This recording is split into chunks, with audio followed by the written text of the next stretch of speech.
Géraldin, bonjour ou bonsoir, bonjour. Bonjour, bonsoir. Comment vas-tu? Mieux qu'on ne le prétend. Oui, c'est la première fois que je parle à quelqu'un de mort. Oui, bon, il n'y a pas que moi, il y a Sylvie Joly, on est quelques-uns. Ce que j'aimerais, c'est qu'on mette un petit peu tout ça à plat. Toute cette affaire-là a commencé avec l'histoire de Sylvie Joly que tu aurais annoncée pour morte. C'est quoi cette histoire alors? Qu'est-ce qui s'est passé réellement? Ce qui s'est passé réellement, c'est que Sylvie Joly est une amie de longue date. Elle a été marraine de pas mal de choses que j'ai fait artistiquement. Et elle a avoué elle-même être gravement malade depuis quelques temps. Donc elle ne peut plus faire de scène. Moi en l'occurrence, je sortais de scène samedi soir au festival de Verdun, lorsque l'organisateur du festival, qui connaît très bien Sylvie Joly également, m'a dit voilà, j'ai pas vu te le dire avant que tu montes sur scène, mais j'ai une mauvaise nouvelle, Sylvie Joly est décédée. J'étais bouleversé par cette nouvelle. J'étais pas le seul, il y avait tous les gens de mon équipe aussi qui étaient là, on était tous très tristes, y compris mon attaché de presse qui était décédé aussi à une époque. Compte tenu de leur tardive, on n'a pas appelé évidemment la famille à cette heure-là, on était très très mal. Et avant d'aller me coucher, j'ai mis un tweet pour témoigner de mon émotion. Voilà, en disant que j'étais extrêmement très touché et très ému. Et de là, en fait, c'est parti comme une traînée de poudre. Tout le monde m'a dit, mais tout le monde a réagi là-dessus. Et donc, d'un coup, je me suis aperçu que c'était peut-être faux. Donc, je me suis permis, là, dans un message pour même à Sylvie Joly, tout simplement. Ouais. Et donc, il a confirmé que non, évidemment, c'était faux.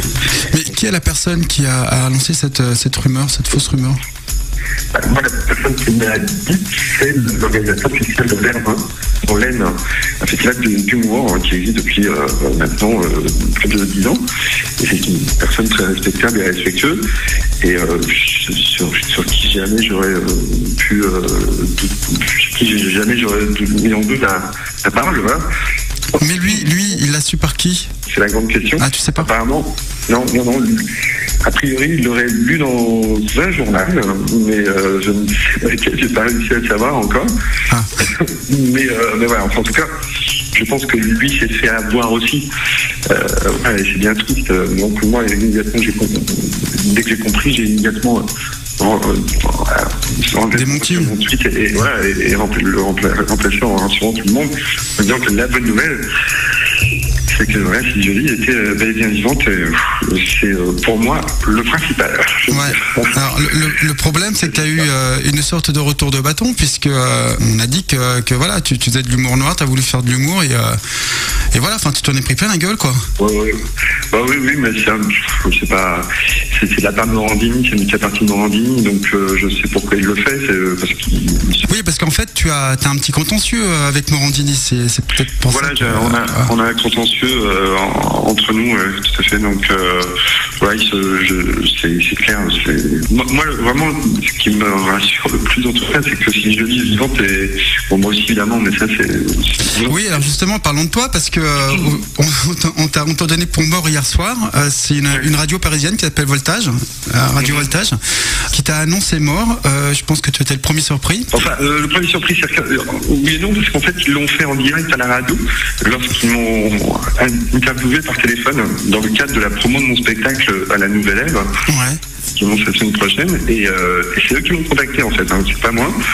C'est Gilles Tessier plus particulièrement, que je connais bien parce qu'on a travaillé ensemble à Sud Radio, qui me proposait de manière très sympathique de me faire de la promo pour mon spectacle. Et, parce qu'eux ils disent que c'est toi qui les as contactés. Hein.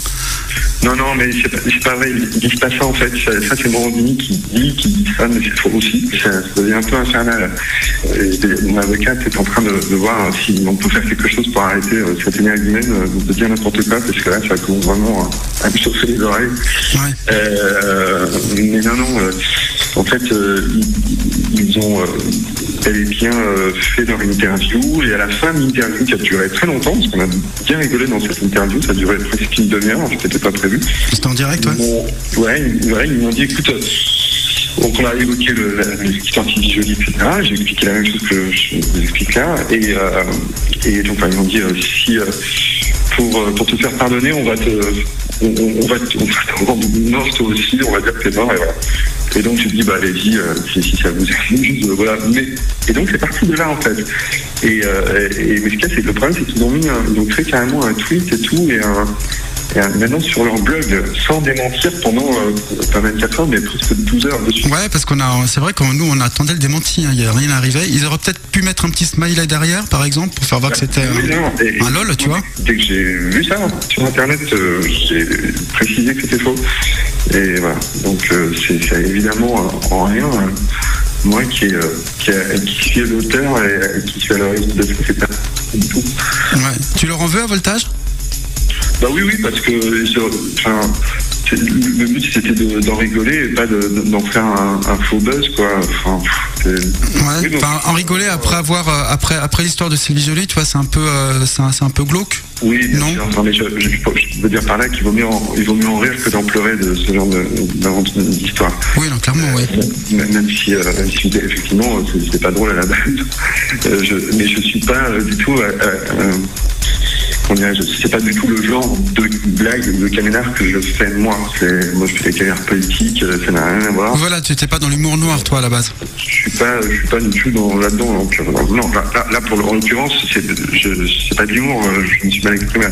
Je veux dire pareil que en fin, il faut voir ça dans ce contexte-là aussi. C'était en fin d'interview où on s'est énormément marré sur plein d'autres sujets, où on a terminé là-dessus pour terminer un peu avec un sourire et plutôt en disant voilà, mais pas, c'était leur idée. C'est un moyen pour eux de faire la pub d'une radio qui marche peut-être pas forcément super bien, j'en sais rien. Mais tu crois vraiment que c'est pour leur faire de la pub? Tu crois vraiment que c'est pas un bad buzz? Non, bien sûr que c'est pour faire de la pub. Moi j'ai été bien gentil en voulant, en acceptant d'être invité de leur émission, et je me rends compte avec du recul que c'est juste pour eux une manière de faire parler d'eux, et c'est bien triste. Ouais. Tu es en spectacle la semaine prochaine à Paris, dis-moi en plus. Oui, c'est un spectacle où nous avec vraiment mes premiers amours et la tradition du musical, puisque j'ai à mes côtés un pianiste, ce qui en fait la particularité de ce spectacle. Vraiment, c'est un spectacle piano-voix dans la pure tradition des années 30, on va dire, des années cabaret. Et vraiment, je prends beaucoup de plaisir à jouer ce nouveau spectacle. Un nouveau président. Il te donne de la matière, lui? Il est plus rigolo que Sarkozy ou moins? On peut pas dire qu'il soit plus drôle que Sarkozy, c'est difficile d'être Sarkozy se caricaturer lui-même, donc ce qui n'est pas le cas de Hollande, mais par contre Hollande a plein de failles super drôles aussi, et son côté un petit peu puceau de la politique, on va dire, pas de la politique, mais en tout cas des fonctions à responsabilité aussi importante est intéressante là.